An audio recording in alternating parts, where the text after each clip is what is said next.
Saya sedang mencoba untuk berpikir secara mendalam ya, berpikir reflektif untuk mencari tahu sebenarnya alasan apa penjelasan di balik kemarahan dari rekan-rekan yang ingin mengadili dan memenjarakan Jokowi yang sampai hari ini kemarahan itu tidak pernah surut walaupun presiden dan wakil presiden sudah berganti. Seolah mengatakan bahwa harus, harus di penjara. Kita akan bicarakan tentang motif di balik kemarahan yang tak pernah surut, yang terus menjulang ke langit di bukan partai politik.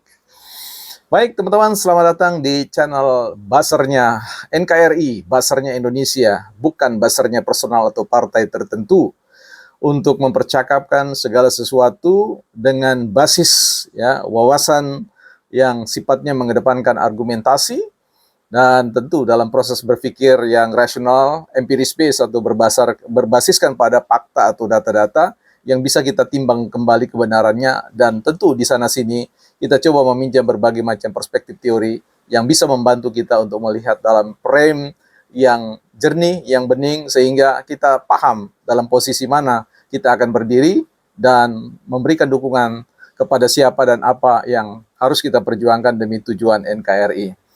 Teman-teman, kita baca terlebih dahulu sebuah buku kita yang kembali dalam channel Bukan Ahli Filsafat. Kita sudah kutip tadi dalam bagian yang lain, kita akan coba lihat pinjam satu kutipan dari buku Pure Power ya. Inti pemberdayaan pribadi yang luar biasa, James Lee Valentine ya. Ini bukunya teman-teman ya, lumayan tebal juga ya, ada sekitar 330-an halaman. Nah, kita coba lihat di sebuah teks di sini ya. Pikiran Anda jauh lebih kuat dari yang Anda pernah bayangkan.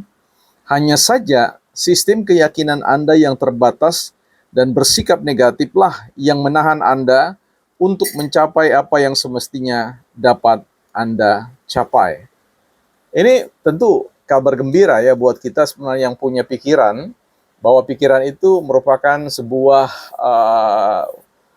perangkat hidup ya, sebut saja demikian, yang sungguh memiliki power yang unlimited, yang tak terbatas ya, dalam pengertian kalau studi-studi tentang otak itu menyimpulkan bahwa kita hanya menggunakan ya sekitar 7-10% potensi otak itu. Nah, itu pun sudah luar biasa. Sayangnya ya, kita pun pada akhirnya juga tidak bisa menggunakan potensi 7-10% itu, bahkan di bawah 5% ya, kita mengalami defisit kemampuan atau power dalam berpikir. Oleh karena apa? Oleh karena adanya yang disebut dengan sikap negatif.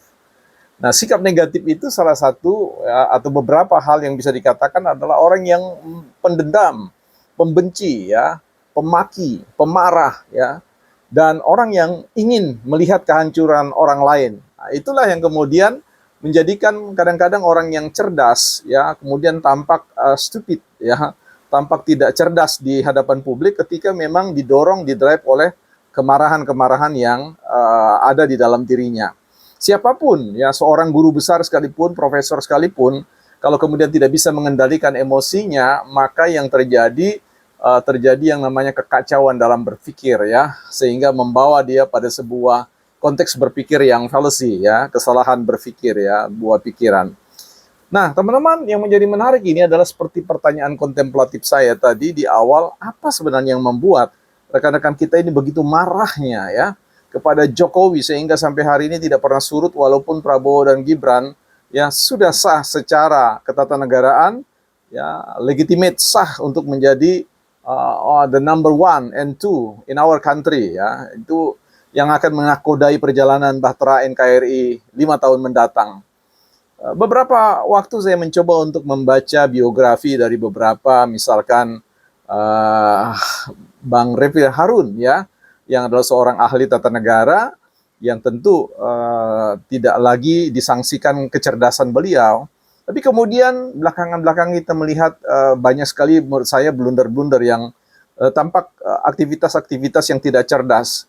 Dan ini kemudian setelah biografi itu dibuka, memang terjadi sebuah katakanlah penyingkapan data yang apakah ini berkorelasi dengan misalkan ketika beliau sudah tidak menjabat lagi sebagai komisaris di salah satu badan usaha milik negara di katakanlah Pelindo ya, karena beliau tidak lagi dipercaya oleh Menteri BUMN dan tentu orang-orang petinggi di atas. Apakah ini punya korelasi ya? Ketika beliau merasa sakit hati karena dikatakan Pak Jokowi yang mengangkat, Pak Jokowi juga yang tidak mengangkat lagi atau tidak meneruskan jabatan itu. Kemudian kita lihat misalkan dengan Pak Said Didu, ya apakah juga orang cerdas ini, pribadi cerdas ini punya masa lalu yang kemudian bisa menjadi variabel yang dapat menjelaskan mengapa kemudian kebencian kepada Jokowi itu luar biasa hebatnya. Nah, kemudian kita buka biografi siapa sebenarnya Said Didu ini dengan berbagai macam potensi kecerdasan yang beliau miliki yang kemudian pada akhirnya nampak blunder karena emosi yang kemudian tidak mampu ditahan lagi. Ya, setelah kita lihat biografi, beliau pernah menjabat sebagai seorang komisaris di PT Bukit Asam ya kalau tidak salah, yang juga tidak dilanjutkan ya. Diminta oleh pemegang saham ya dalam rapat pemegang saham, maka beliau stop dan kemudian digantikan oleh orang lain.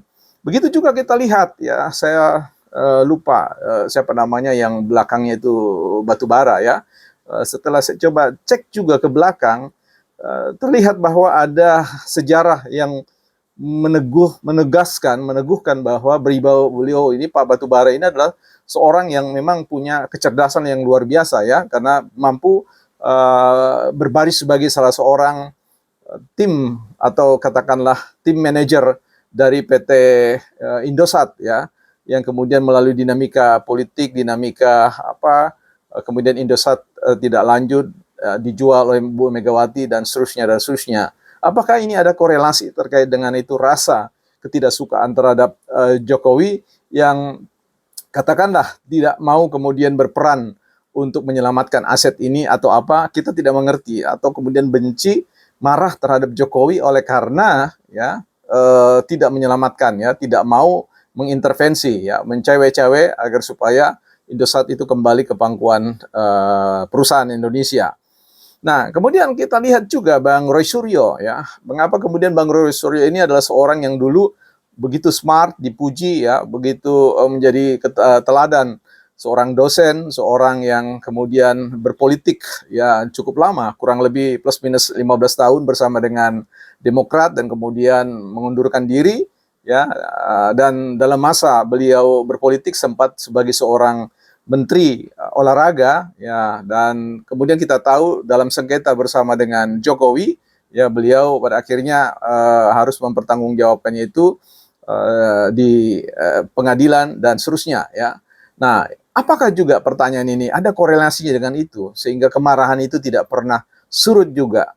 Bahkan kemudian kita lihat ada seorang yang tentu Anda tahu sebenarnya adalah Ahmad Khozinuddin ya, seorang yang cerdas, seorang yang kemudian diangkat sebagai petinggi HTI untuk bidang advokasi hukum.